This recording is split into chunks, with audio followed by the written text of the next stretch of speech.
Good morning, everyone. I'm going to give a quick tutorial about reduction scrap content of a hard drive. Been doing this for years, and I've just recently started back up, but from about 2006 through maybe 2012, I did quite a bit of these. I mean, by the thousands. I couldn't even call it out, to be honest with you. It is now 2024. I've loosely looked at what the market prices are. I'm just going to call it out kind of as I go, not precision, because prices can vary from, time to time, week in, week out, so on. But I'm going to try to give the best general quick breakdown and review of what I've learned to be, for being one of the quicker processes to actually tear these down. I'm usually pretty quick with my conversations. I'm having a hard time finding and forming my words. But we're going to get into this thing, and I'm going to break it down. This is your typical hard drive. Top side, bottom side, where you got the hard drive cards. We're going to get in depth about this as we work our way to it. Typically with my hard drives, I start from top down, work into the hard drive platters, the read arm, and you've got some really strong magnets that are inside of here. So I'm going to explain some of your top screw connections and what to look for. This is general for most hard drives. You'll find some small variances with other hard drives, but it's roughly all the same. So you'll have about 6 to 8 typical screw points around the case, here and here, there and there. This one and this one right here. That's around the outer perimeter.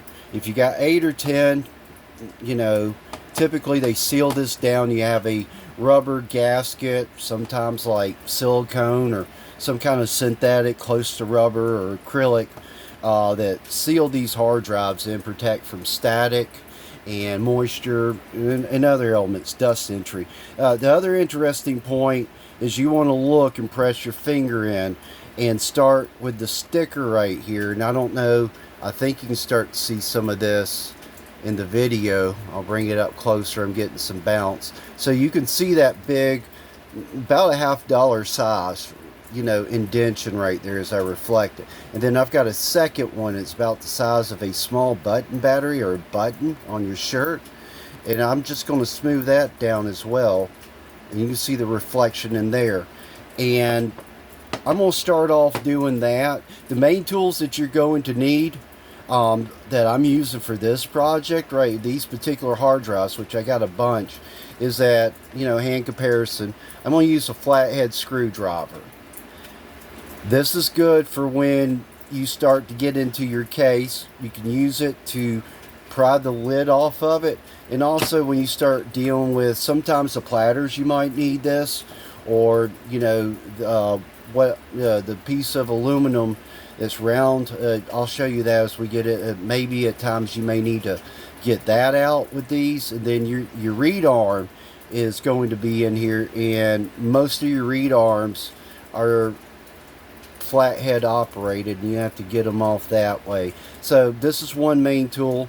Most hard drives are going to be star drives, about a number 4 star drive, in between that to maybe a size 15, rarely above that unless you're getting into older hard drives. I'll use this guy as well.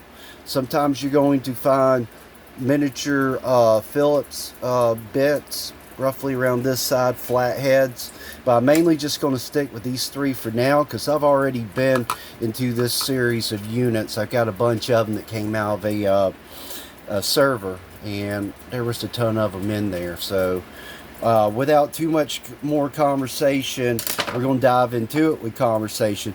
You got to watch these tops. Sometimes they're stainless, sometimes they're aluminum, sometimes they're close to stainless but still magnetic, and they can be 2 parts. Like this right here might be suspect for magnetic steel, and then the outer rim may be true stainless steel.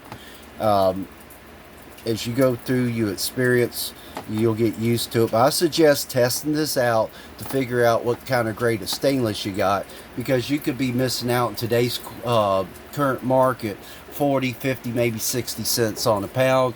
It is worth recovering these because the lid's already coming off. And I'm going to come in on the inside of my big disc, and you can already see it. I've kind of trimmed around, and I've exposed one of my screws right there in the center. I'm going to do the same thing with this smaller indentation I made, and then we got another screw. Now I can come in there and with a quickness go around. Some of y'all can use an electric drill. I haven't chucked up for one to get to these smaller bits, and even with these smaller bits that I have, if you get them on a drill, you take a chance of, you know, torquing them to the point that they bend or snap. And if you're limited on these smaller ones, you're out of a bit at that point, and you got to take the trouble of buying a whole nother kit, which I have 3. I mean, even by hand. And you can see by this screwdriver that I've got right here, which I've got, I can change this out with multiple flatheads, Phillips, stars, squares, what have you, and everything. But this spins when I hold this at a stationary point. So it allows me that when I get on into these screws, I can actually use my fingers. I'm going a little bit slower here to spin out almost like a ratchet. So we've got one screw knocked out. I'm going to work around the outer portion of the case and come back and get into the center portion. And this is fairly easy. You get quick enough, you can, you know, knock these out in 3-5 minutes on average. But they're well worth getting into. You think these top metals and everything, stainless is kind of worse, not worth your time, what have you. For me it is, because I can go quick enough. But you can find out what works best for you on your quickness and time. I'm a little bit OCD, so I'm going to get all the metal that I possibly can out of these units. You know, a little bit of capitalist there. I want to get my maximum amount, because basically I'm already getting into this top, because the platters are going to be your primary or your secondary most valuable getting into this unit. This is where I'm going to start to take my flathead. Y'all want to work with gloves if you're going to manage, because this can come in, jab you in the hands, fingers. I'm only going by bare hands at this point, so we don't have something bulky get in the way. My experience with this one right here, after having already been into it, is that these are behaving like complete fairless, non-fair stainless steel. And notice I've got some magnets here. These are really cool to get, and a lot of these of this size I get out of like printers, mainly your printers that have scanning capabilities, a scanning deck, and these will help hold down. So if you get an opportunity, you know, to spot your smaller electronics and recover some of these smaller ones, they are absolutely awesome. This one's pretty strong. I mean, it's going to pick up on any metal that I work with, and as you can see, it's barely sticking right there. And then I get to the edge, it's almost trying to fall off. This will pass for stainless. Sometimes I'll actually throw these in the fire really quick and untipper them if it's sticking very light, as you can see there. The last one I did not stick at all, but I may be able to pass this as is. Now here's where I'm going to go to the next distance, and the way that this hard drive is offering me the opportunity is to go ahead and get this next magnet that holds the reed arm, you know, needle in place. And sometimes you got to come in here. These are very strong magnets, and you may think that you're fighting a particular point. Sometimes these can actually be screwed on top, you know, basically around these edges. Now I'm going to keep my screwdriver up underneath this thing as I got my thumb in it, because this is going to snap back until I've pulled this. Now you're looking at a very heavy magnet. Even these are worth some money at a scrap value piled up, or I keep just about every one I get my hands on unless they break. These will break in the center. They have a fracture point, If you're dealing with enough of them, so be it. But you can see what it's going to take for me to pull this screwdriver off. There's some of these that are, you know, flat without these flanges down here, that if you get them on a piece of metal, you're probably going to have to take a screwdriver, a pair of pliers, or maybe something more heavy industrial to get them off a sheet of steel. I've gotten some of these stuck on steel, never got them off. Never got them off. It's rare, but they are pretty hardcore. And as you're moving this around, I'll bring it back because I'm about to stick it on the edge of my table so I can reclaim it. As you're moving these around, you do not want your fingers anywhere in here as you're putting this down to magnetize to something. So typically I'll grab around the outside, and what I'll do, I'll pretend like this is something. I'll get close enough, and then I'll just drop it on whatever surface that it's at.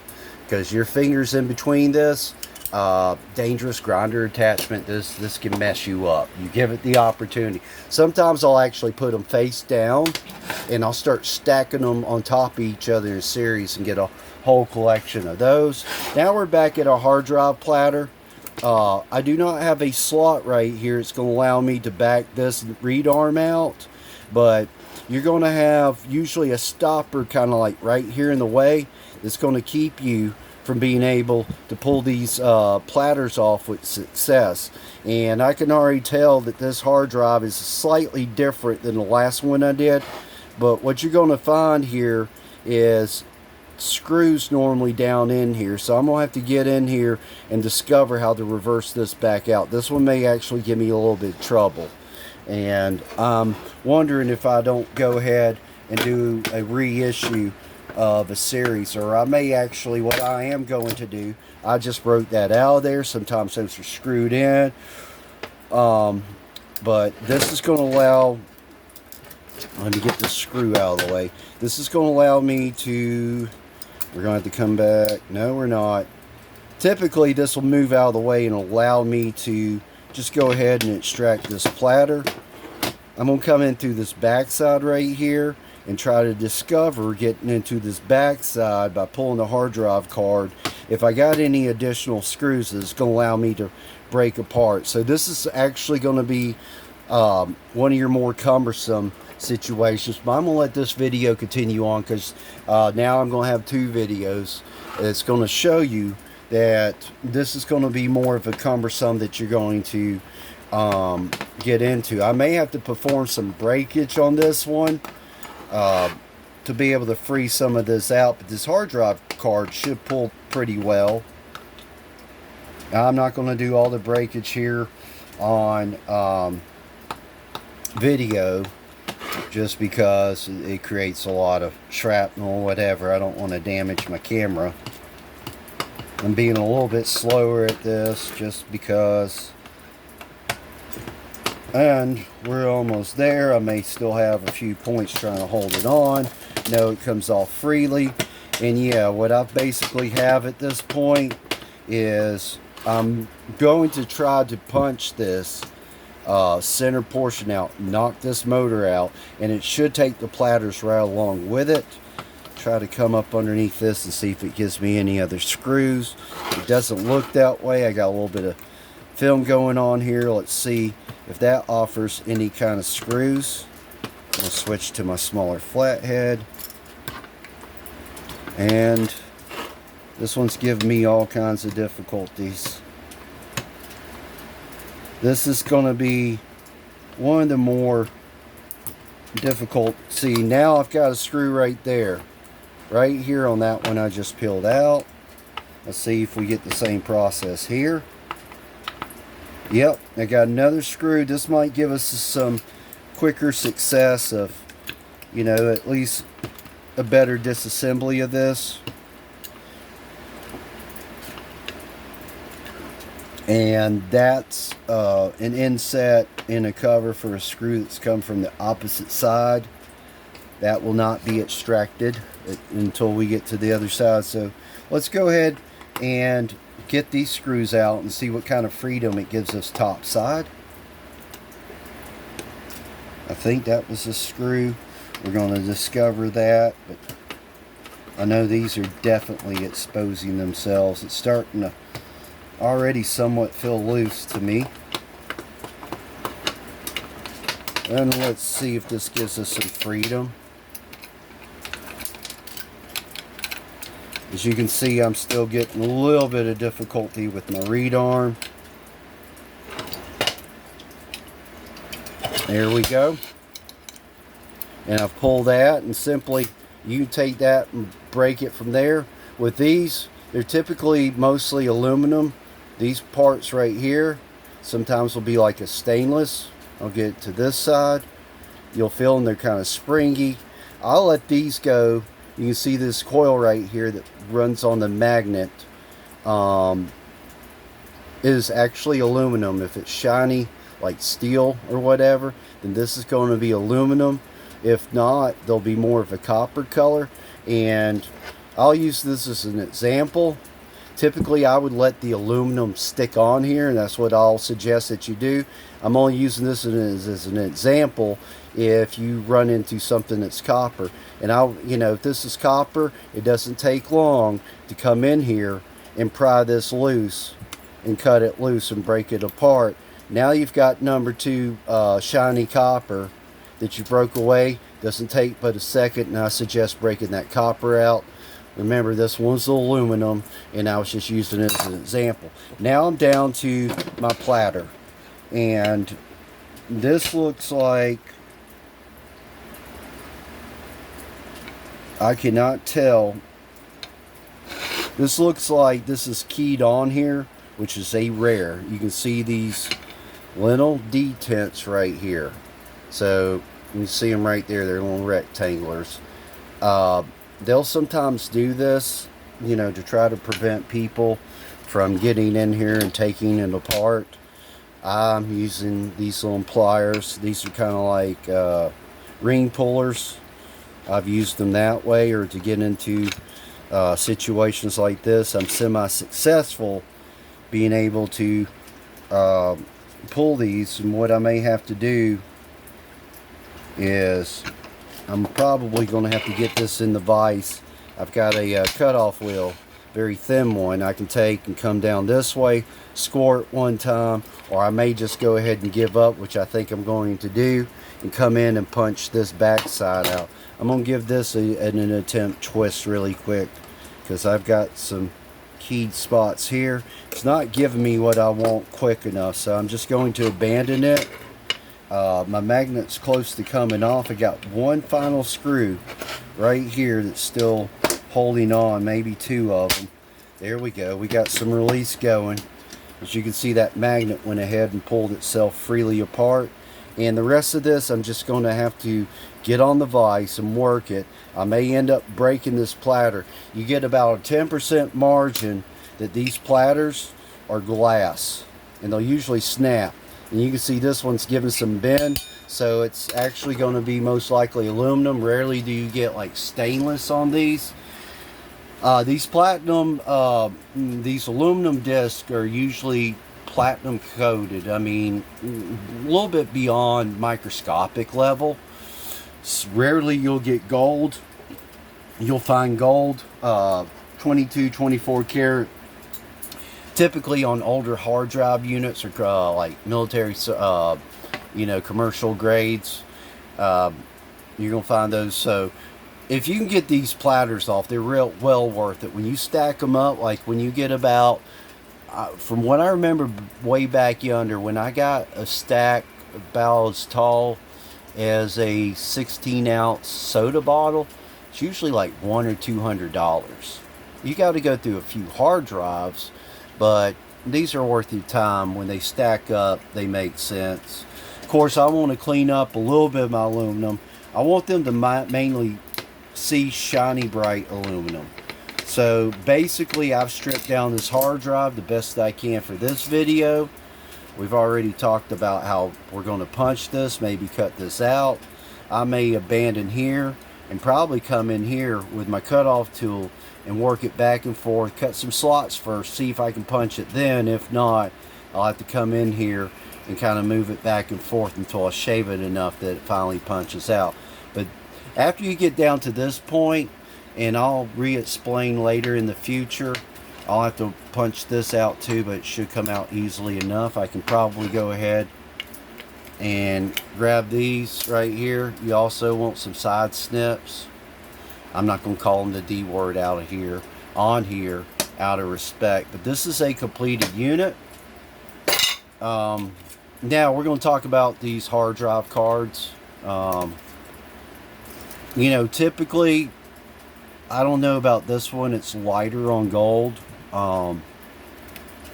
But your pin sets, these are, you know, your newer pin sets. But on some of the older ones, when you have more of a SCSI, older SCSI connection, you're going to have a row of pins like this on here. And when you got a heavy gold hard drive card, you're basically going to be, they're going to be worth upwards about $3 to $6, you know, on the collective pounds. And it's going to depend upon your availability at the scrap yards, you know, what they're willing to pay. And I'm going to grade this more at maybe a $2 range, just because of the light amount of gold on it. But there's still some recoverable here.